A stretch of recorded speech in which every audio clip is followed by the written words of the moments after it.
Joe Yaiullo. I'm curator and co-founder of the Long Island Aquarium. It's located in Riverhead, New York. It's just about an hour and a half outside of New York City. The talk is going to focus on rebooting the live reef tank there. It's a 20,000 gallon tank. It was set up in June of 2000, and through a variety of reasons, which we'll get into, it needed a hard reboot. I've been reef keeping for over 36 years now. I'm total coralaholic. If you guys have any questions, definitely don't be shy about it at the end. So I want to also thank the organizers of Aquashella. There's kind of too many to name at this point, but their efforts are greatly appreciated in bringing the speakers in. This is not the rebooting of the tank. This is actually the fabrication of the tank when it first started back in June of 2000. It's a public aquarium that I co-founded. We have penguins and sea lions and seals and everything you'd expect to see in an aquarium, and a 20,000 gallon reef tank, which at the time was the largest reef tank in this hemisphere and second largest in the world. Over the last 4 years or so, the reef was having some issues. This is a brief text to a great friend of mine, Bob Stark, who is the founder of Bionic and ESV products. I was really torn about what to do with the reef tank, and I texted him. He's the brother I never had. I have 3 older sisters, and Bob was the brother I never had, and I'm sitting in the dunes. I do wildlife photography on the side to keep me sane. I wasn't even really thinking about the reef tank, but clearly my brain was somewhere, and it just came to me like it was time to reboot the tank. And the minute I made that decision while sitting in the dunes and it's 15 degrees out, I realized all the pain and anxiety went away, and it was like I knew what I had to do, and then it was a matter of how to do it. So this is the beginning of the deconstruction of the reef tank. This is the left side of the reef tank. That Gorgonia there on the top right, I've had that one for 31 years. It started out as a 1-inch frag. So basically what I did was, on the removal of the corals, I started removing as many corals as I could from the upper surfaces of the reef structure. Just for perspective, the tank is 30 feet long. It's 14 feet front to back and about 6.5 feet deep. A little over 20,000 gallons and about 26,000 watts of light on it. So deconstructing it was pretty intense. But in this photo, I've already started removing the upper corals. And then what I then did was take the corals that were down lower and then move them up to the upper section of the reef for further removal. You can see some of the size of some of these corals. This is on the left side again, where more of the corals have been elevated for removal. This is a top-down view of some of the corals that were down lower that were then raised up to the upper surfaces to make for easier removal of those corals. This is the right side of the tank, or the west side. I like to joke around that if you have a big enough tank, you have an east side and a west side of the tank. All the live rock, there used to be a lot of live rock down low along the sand bottom and on top of, towards the reef structure. All of that rock, through a whole bunch of diving, was lifted on top of the main reef structure. That was for ease of removal of fish when it came time for removing a number of the fish.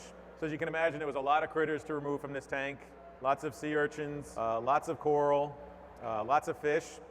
These fish were all removed from the tank, this bucket full, at nighttime.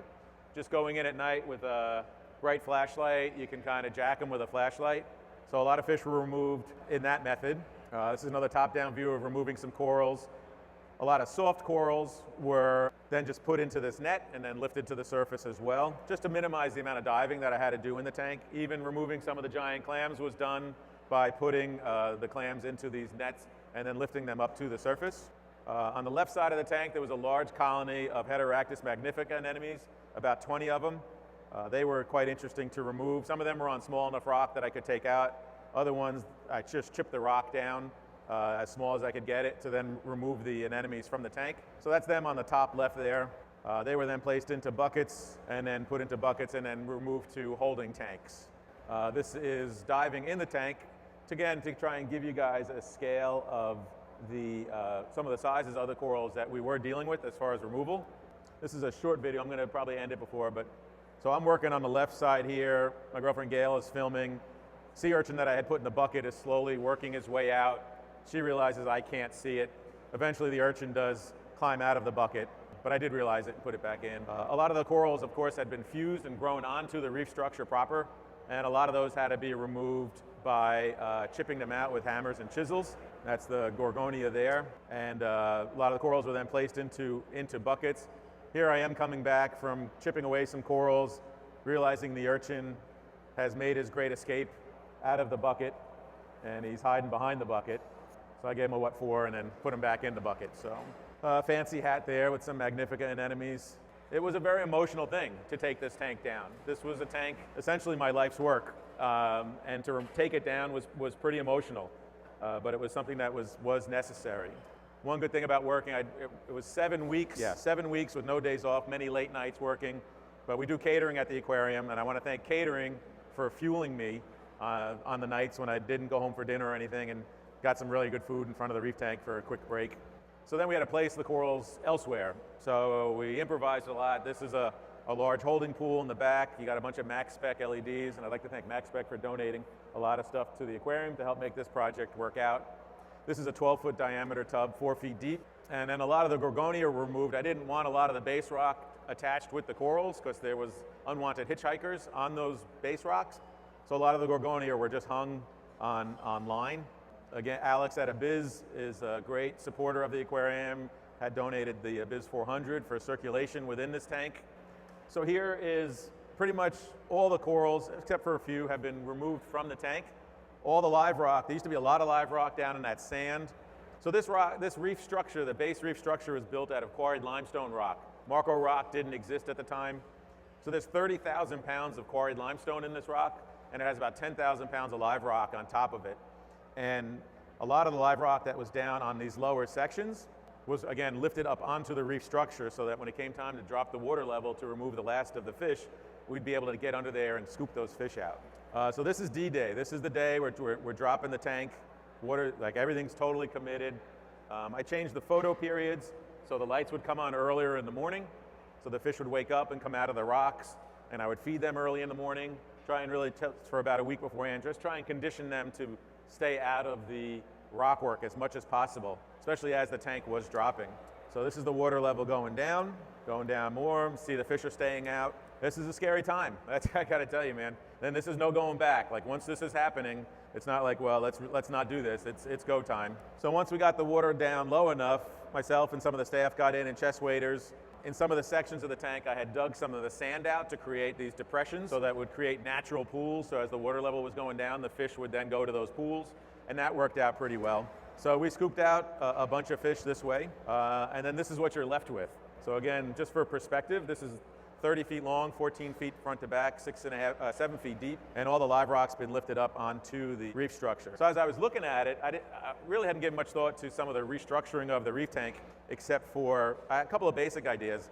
And then when I was looking at this, it started to really look like, if you've ever seen pictures of a natural reef that's been hit by a monsoon or a hurricane, just everything gets tossed and tumbled and redeposited, and corals are turned upside down, and big acros and things are all broken. And so just by chance, I was like, wow, this really looks like a monsoon came through and destroyed my reef. And basically I was the monsoon and I destroyed the reef. So that gave me an idea of how then to reconfigure the reef structure. So the tank was drained and then refilled with fresh water. And there's an evil laugh happening here of wah, as 15 gallons of bleach got poured into the tank, of 14% bleach. So it's a very strong bleach to sterilize and nuke everything. And we're going to get into why that was done.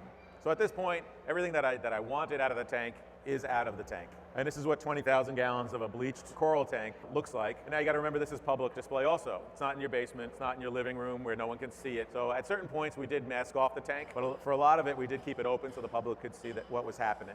So again, this is a 21-year-old tank, and we all know what salt water can do to anything that's metal. There was a fair amount of duct tape holding things together on this tank over 21 years.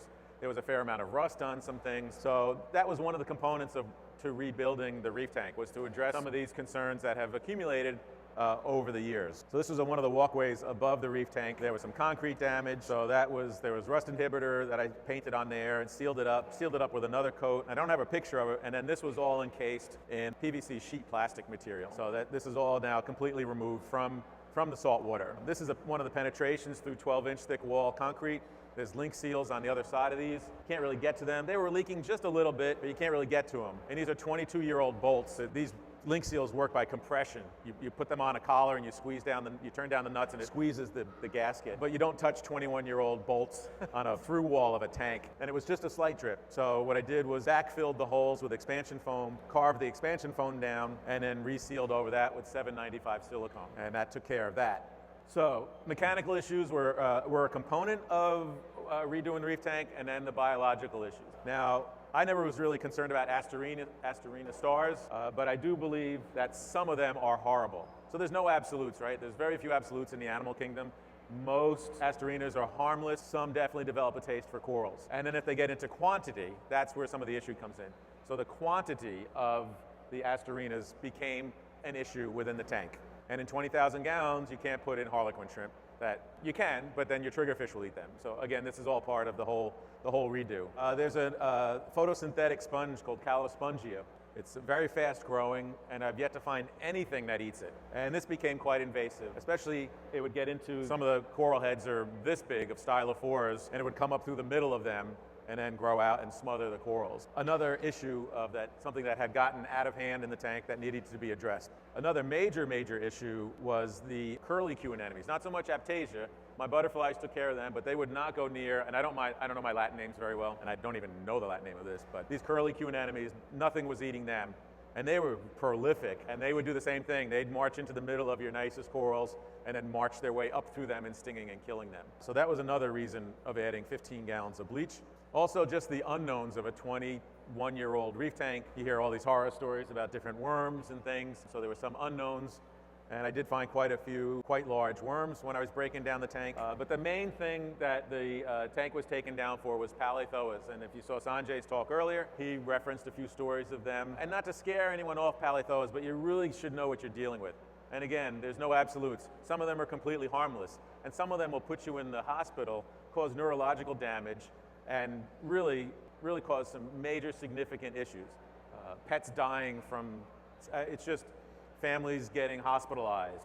So it's really something to be concerned of. So these guys had taken over sections of the tank that I had been removing them for the last 6 years where I could, but I also had gotten hit by them 3 times while I was diving. Now we're talking about 20,000 gallons of water and I'm diving, and you would think 20,000 gallons of water and dilution factors. Well, one time I got hit so hard, by the time I finished my dive, I had this huge metallic taste in my mouth, and by the time I drove home, which is only 12 minutes, I had flu-like symptoms, chills, shakes, heat, yellow pus coming out of my eye, and I was out on my back for 3 days. So again, just be really wary of what's in your tank, you know, and how you're handling them. So the Palaethoas were also now at this stage last year were affecting the inhabitants. I was losing fish, I was losing corals, we were sending fish out, we were doing in-house necropsies, we were sending fish out for necropsies to different labs, and there was nothing on them. These fish shouldn't have been dead. No parasites, no parasitic loads, no bacterial things going on. And both labs, independent of knowing anything about my tank, said, this looks like there's a toxic event. Something is happening to these fish. And if it was copper or something like that, that would be like a complete wipeout of all your corals. And that's when it clicked. It's like, okay, now I'm losing fish, I'm losing corals. And over the last 4 years, I was losing some corals slowly over time. And so these were the main reasons. My colleague in Sweden, her aquarist friend had to retire and now walks with a cane because of Palaethoas. So it's serious stuff. I'm not getting any younger, and I think there's already been enough damage done by other things, including Palaethoas, to my neurotransmitters up here. So I didn't want any more damage. I didn't want any more damage to the younger staff that was happening, so that was that. A lot of substrate accumulates in a reef tank, even though you're stirring it through the years and stuff like that. So it ended up being 257 buckets of 5-gallon buckets of substrate media removed from the tank. Some of it was stuff that I had added. The reef had been growing for so many years, it was generating its own rubble zones with corals breaking off and things. It was a lot of work. This was like wet setting cement. So this was not something like just shoveling sand, and this was pretty intense. Each one of these buckets full was probably about 70 pounds. I had to get humped out of the tank and then back down the stairs and out to the dumpster. It was pretty intense. So that's the shovel on the right side of the image there to show you in certain sections of the tank, I hadn't realized that some of the substrate had accumulated to pretty good depths. And within that, you can see the coral branches and things that had accumulated. It didn't go anaerobic, it didn't go anoxic. There's really nothing bad going on there. But again, this long-term detritus accumulation probably contributes to a lot of issues. So things are progressing here. The substrate is out, a lot of vacuuming, and then a sump pump into the wet vac to pump the water out of the tank, hosing down a lot, more rock, more sand out of the tank. Now it's looking pretty good. So this tank had a spray-on polyurea liner. It's a concrete tank, and pretty much like the spray-on liners that you'd use in your pickup trucks, for the beds of your pickup trucks. And I gotta say, it was pretty amazing to see this, especially the stuff that was covered with the sand, looked like we just sprayed it. So it was a good investment back at the time. So here's, it's starting to look like something. Again, just more substrate. So back kind of where that shovel is, part of the original rock work had like a hole there, and it never translated well from the front side. So it got me thinking about moving some of these big slab rocks that I built the base of the reef structure out of. Now this is a quarried limestone from Wisconsin. It's 300 million year old quarried limestone that weighs 150 pounds per cubic foot. So some of these rocks are really intense and take several people to move. Some of that rock was then reshifted and moved around. So this side, this is the right wall of the tank. I moved a lot of that rock closer to the wall and then used a lot of the rock that was in the tank, hammer drilled it, and then it has 3/4 inch fiberglass rod going through it. And this can be used on any size tank or setup. It's a great way of getting a height without having to build a big base to then get that pyramidal shape. So this is a great way of getting a lot of height very quickly. To the left of that shop vac is where I opened up the reef tank some more. And this goes very quickly. You get a hammer drill, just hammer drill the holes, slide the rock on. If you hammer drill the rock, don't do the centers. You can do a couple of the centers, but drill a lot of the rock off center. So as you're stacking it, you stick out one to the left, you stick out one to the right, so you just don't get like this straight column of rock. It breaks up the shape a little bit. And then once the corals grow in, it doesn't really matter anyway. So here it's starting to take some shape. The base rock, that holy boulder rock at 150 pounds per cubic foot, has been pushed back from the original design of what I had thought about 22 years earlier. So I was working the night of my birthday. That's my middle son, James, on the right side of the image there. He was living in California, surprised me. He flew home for my birthday. That's my youngest son, who's 21. So they came in and pulled me out of the tank, and I was telling them a story earlier in the day that my birth date was almost my death date. So I was walking along one of the walkways above the tank, carrying some stuff, and it was kind of late in the game, and I was getting fatigued, and I tripped over one of the light supports, and I was falling into the tank. I realized, oh, you're falling. You're falling into this tank, and just went into automatic mode, I guess, because when I realized when I stopped falling, I was hanging from the grating around the tank. So I was telling my boys the story, and they're like, oh, Dad, you got to reenact this for us. So I didn't do the fall. Yeah, so I tripped up by the fan, fell into the tank, and then I didn't get knocked out. When I came to real time, I was hanging magically. An angel just plunked me there. I did hang on, old man. So yeah, so that was that. But and I mean, my boys are awesome, and we had a blast with it. But and yeah, so I did take a good chunk out of my knee when I did hit the reef. So, but you just keep going. You just patch it up and duct tape. And so now this is looking down the entire length of the reef tank. So through the years, it's 20 years of reef keeping, and no matter how careful you are, the acrylics are going to get scratched up. I've done it a number of times through the years where you buff out all the scratches underwater. But now that the tank was down, it's a lot easier to do with no water in the tank. So you can see how many of the scratches there are in the tank. When it's filled with water, they're not as obvious. Basically, break the acrylics into a grid, and you got to sand them down.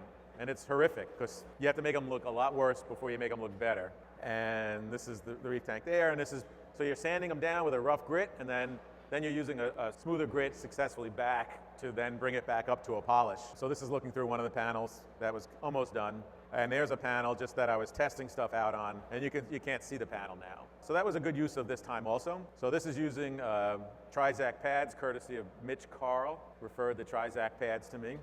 This is using some electric sanders, and you're basically using a little bit of soapy water as a lubricant, and then sanding them down, and then you do the final coat with some polish if you need to, or you end up with like 8,000 grit, and you end up with a pretty good tank.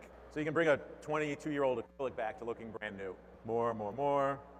Did a lot of hosing down of the rock, so even though everything was bleached, there was still a fair amount of detritus and stuff in that rock. On a regular basis, I would go in, hose it down, get some more stuff out of it, and then that water has to get vacuumed up and then pumped out. It got really old really fast. So here's removing some of the gravel and the buckets of gravel, and I did take out 3 pallets of live rock, opening up the tank a little bit more, opening up some more space. Here's some of the lovely substrate that was in the tank, and now I was opening up things a little bit more, making some patch reefs, top view from the tank. Again, about 26,000 watts of light above this tank. And this is pretty much the finished dry rock scene. So some of the bigger stylophores and acropores that I had in the tank, I clipped off the living portions of those. Again, there was lots of just unwanted nasties inside the crevices of those colonies. So you'll see a lot of them in the tank now turned upside down, like it was like that monsoon came through and just tossed these coral heads around. They landed upside down. And this is the right side of the tank, which I was super happy with the renovations that I did on this side. Opened it up quite a bit, got the groove open up a little bit more. It just, yeah, made a very big difference. There had to be a lot of replumbing because I have a lot of tanks that were above the reef tank that were attached to the reef tank that could no longer be attached to the reef tank. So there was a lot of replumbing to keep all those tanks active while all this was going on. Rerouting air supplies because we were working with all kinds of chemicals and bleach. So all the protein skimmer air intakes had to be rerouted to fresh air. Surface skimmer, you didn't want the water from the tank going to the surface skimmer because the sump was actively keeping all the other tanks alive. And there was no 100% way of securing that surface skimmer from not leaking into the sump. It only had to happen once and it would kill everything. So there is an absolute way of making sure it doesn't get to the sump. You cut the pipe. That was some modified plumbing. So these are some of the tanks. Again, we had tanks scattered everywhere in the aquarium. This is above the reef tank. These are the Philips Gen 2s. These are awesome lights. I'd like to thank Coral View for donating those to us. So I've got the acropores and some of the tridacna clams in holding. This is a 5-foot diameter tub that I set up above the reef tank, holding all the Heteractis magnifica anemones. Behind the scenes, we had some coral troughs that we got them going again. And these are the Illumagic LED lights that I got from Joe Caparata out at Unique Corals, a big supporter of us at the aquarium. These are really very interesting LEDs. I'm a metal halide guy, so it's very interesting to start making this transition. Here's some of the, again, some more of the holding tanks for the corals. This is a great day. This was refilling the tank with salt water. We do live near the ocean. We truck our salt water in. We've got a 20,000 gallon holding tank. We mechanically filter that water, and then that water is then spread around the aquarium. So this is filling the tank with New York salt water, and this is it filling up with salt water. So you can see some of the coral heads. I just wanted to point out too in this shot how optically different your tank looks, empty versus full. Basically, when you fill a tank up with water, everything jumps forward about 30%. So if you look at the corals underwater, you can see how much bigger they look and how much closer they look to the camera than the branch rock that's above them. You have to figure that into your design, especially on bigger tanks. What's it going to look like when it's full?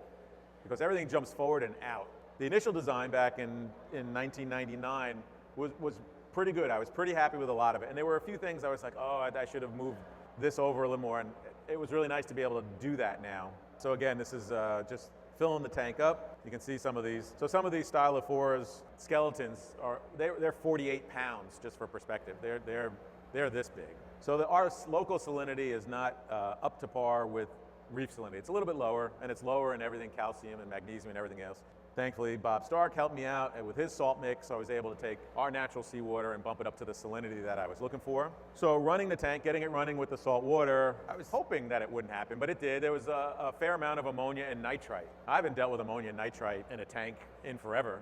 All the stuff that was in the rock, between the worms and the bacteria and everything else, everything that was bleached is still going to decompose. So there was a fair amount of ammonia and nitrite when I first started getting the tank going. So I took a bunch of bioballs from our shark tank and put a biofilter on there, and that took care of that. And then reseeding the tank. So I didn't want to put so no actual big pieces of live rock went back into this tank. I really wanted to minimize the hitchhikers and the bad guys going in. So this is just some like small serpents and things from, we've got a 2,400 gallon clownfish tank, and so I was grabbing critters from there. So here it comes. So now this is back on public display. This is some of the shelf rock there, and you can see some of the brown diatoms are growing, right? This tank is sterile. Everything is sterile. There's no live rock in this tank. All the reef tanks above the reef tank are still separated. So they're not on the system yet either. I had to wait till the reef tank water got to be somewhat acceptable before I Ghostbusters and crossed the streams and brought everything back together. So, and I didn't have all the lights on. It was a very interesting game of balancing how much light, because I wanted to put some corals back in without too much algae. It was quite a juggling. So a lot of urchins went in, and here you can see them doing their job, and a lot of snails. So I got rid of the brown diatom phase, and then this lovely green, like bright green, kind of, not slime algae, but it was just almost like I don't know how to describe it. But it was like bright green for a week or two. But you can see I started planting some of the Gorgonia back in. Again, we're a public aquarium, and it's now summertime. It's our big season. Some of the fish are back in, as you can see. Some of the soft corals went back in. And again, it's balancing and juggling giving the corals enough light without growing too much algae. So a lot of snails, a couple of thousand snails went back into the tank. Some sea cucumbers, gotta make sure they don't go into my pumps. And there you can see, I've never been so happy to see that little speck of purple. That's my first coralline algae, and it's shaped like a heart. Like, wow, look at that. So that was my first coralline algae to grow in the tank proper. So by now I've crossed the streams. I brought the the tanks that are on the system. So what I was hoping for was a lot of the established system in that tank, the coralline algae. I was scraping the coralline algae off of those tanks and just spreading them in the main reef tank. So this is on some Marco rock on the front ledge there. So here's that green algae that I was talking about, but again, on the lower right, you can see that little purple dot, happiest aquarist in the world. So here's the left side of the tank. Again, that green algae is still there, but it's subsiding a bit, and I've got a tridacna back in there and an anemone, and then I have some max spec LEDs hanging just on that section. So that section would get normal lighting for the day. The reef tank would get general lighting for an hour or two, and then low light the rest of the day. So here's one of the Heteractis magnifica anemones, and there's an acrylic tube there, and here comes some nice ORA clownfish. Some know which way to go, other ones are like not catching on completely where they should be going. Guess I wasn't clear in my instructions when I was first pouring them in. But again, this works in any size tank as well. And here come the slower guys, but you get the point. Now, of course, they don't tolerate each other that great, but there's other anemones in the tank, and they spread out to other sections of the tank. So introducing stuff to the front ledge of the reef tank, through the years I had stony corals up there and they would grow and I'd have to be careful around them and stuff and break them. And so I'm doing an homage, an honor to the reef keeping that we did in the 80s and 90s of just soft corals and zoanthids and anemones on the front ledge, some anthelias, some zinnias, and then just really work on containing them up there. First stony coral put back in, there's a pavona on the left and a little Poecilophora there on the right. See the corallines are picking up now in here. Some purple Friedmannis from ORA went in. Just a thin layer of sand. It's still trouble. Sanjay was talking about it earlier. So I'm dealing with the same thing. I'm dealing with basically a sterile tank biologically. So the sand had some diatom growth and that died off and that was good. And now I'm dealing with some cyano, even though my water qualities and parameters where they should be. It's eventually going to crash, but kind of a thorn in my side right now. And this was first dive into the tank. So after I got whacked with the pallies the last time, I went with the full face mask to minimize. But I still had to be careful about when I took that mask off. I didn't have water dripping in my face from the pallies. And this was the first dive with no pallies. And when I got out of the tank, I didn't realize how much it was weighing on me. I got out of the tank and I was just like, I don't have to worry, like I can just take my mask off. It just was like this relief of like, I can dive my tank again. I felt like I was being followed by this blue Linkia. He's just kind of spying on me, making sure things are going well. So a lot of cleaner shrimp are in there now. You can see the purple corallines are really starting to pick up here. So my fish choices through the years definitely did limit the invertebrates that I could put in the tank, and those were conscious decisions. So what I'm really enjoying now is retheming the fish populations to be smaller and allow a lot more different invertebrates to go in. Here's one of those the old Stylophora skeletons, and now I'm replanting the stylos that I cut off of it onto the base, and they're going to grow back in again. So here's the front ledge. You can see the purple corallines have come in. This was all sterile bleached rock. So again, I don't recommend bubble tip anemones in a reef tank proper. They're brutal, but if you can keep them contained, they're awesome. And if you look closely by the red bubble tip anemone to the left of that skunk clown, there's a baby Banggai cardinal fish. So the Banggai cardinals are breeding again, recruiting like crazy in the tank, so that's awesome to see. There's a Ephlotenaria, Sanjay, right? That's a Suspiciolaria, whatever you want to call it. That's been growing well. Mushroom anemones. Again, these front ledges are 10 feet long. So it's again a bunch of cool soft corals. So this is an image of the left side, the east side of the tank at the moment. Purple corallines have come in well. I just reintroduced one of the copper bands from the tank because some Aptasia have shown up. They get past you no matter what you do. So he'll be controlling them. Some turbinarias have gone back in. A bunch of the soft corals that were planted as little plugs, and the anemones and the mushrooms, they're all doing well. This is the west side or the right side of the tank, and I'm super happy about this side as far as how much is open. That big Gorgonia now is just its own little bommy. It just sits in the sand, and there's another nice bommy in front of that with just one Magnifica anemone with soft corals around it, with anemone shrimps and things. It's like its own little nano tank, but like on that one section. This is the Abyss AFC 1200 from Germany. Alex, super supporter of the aquarium. So this pump moves 2,400 gallons a minute. So that's 150,000 gallons an hour is what this pump can do. This is it here. I got the mounting hardware in. It's all titanium mounting hardware. So it can pulse like a regular power head and things. It can surge. I'm really looking forward to getting this on the tank. Alex was incredibly generous. This pump is a $20,000 pump. And there's the prop in there. looks like something that fell off an SR-71 spy plane, I think. So this is a new guy that developed in the system. So this is an amphipod that loves to eat coral, loves to eat stony corals, acropores, SPS, LPS, and it surfaced. And I don't know, I think it was in the system all along and maybe kept in check by some of the fish, but it had gotten into some of the holding systems. Interceptor does work on it. Some of them have gotten into the reef tank, so I'm kind of managing them at the moment. Got to add some fish back in, some more wrasses and things that'll be a little more inquisitive and looking for them. This is a very small Fungia coral, but the adults of these guys get quite large. Those white large spots are the amphipods. Now they usually hide, and it's the babies that if you shake the coral, it just looks like very fine dust coming off of them, and they're voracious. So I think I've heard of other people coming across these guys now. So like, not that it wasn't challenging enough, I got this lovely blessing to deal with, but we will prevail over it. So some turbinaries have been put back in, a bunch of turbinaria frags on the upper right. Now this was a coral that I had grown for probably 16 years. It was a huge, massive stand that was probably 5 foot across by 8 feet wide.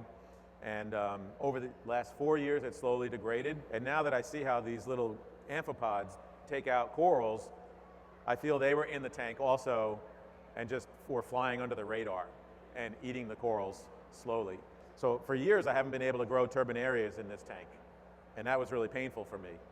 And now these guys are flourishing. So again, sometimes you need that hard reboot to get back. And there's a whole bunch of talks about tanks that used to be able to grow a certain coral like crazy, and then for something happens in that tank and it no longer is able to grow that coral. So big pleurogyra in front there. This is going back to the right side. So a lot of the Gorgonia that were up front during the early days have now been relegated to the back of the tank to kind of frame out the back wall of the tank and avoid seeing the back wall. So here's just a quick little video. What do we got? We're doing okay on time here. These corallines have grown in good. Here's a short video of the west side of the tank. I've definitely spent more time and energy in corals. So the whole right side wall there is all I've been replanting all the green Sinularias from the tank and a bunch of Euphyllias that I've gotten donated. So this will be I think about a 40-second video just to kind of give you an idea of what's happening. This is about 7 months after the tank was completely bleached out and dried out. So you can see the corallines completely grown over. Some Valonia has shown up, so I've got to get some bigger tangs back in there. I've got my sailfin tangs that are going to go back in. Just got to time it right with them. There's the turbinarias that are growing well again. That acropore colony is really putting on some size. So it's going in the right direction. So this tank is kind of like a big freighter, a big ship. Nothing can happen fast.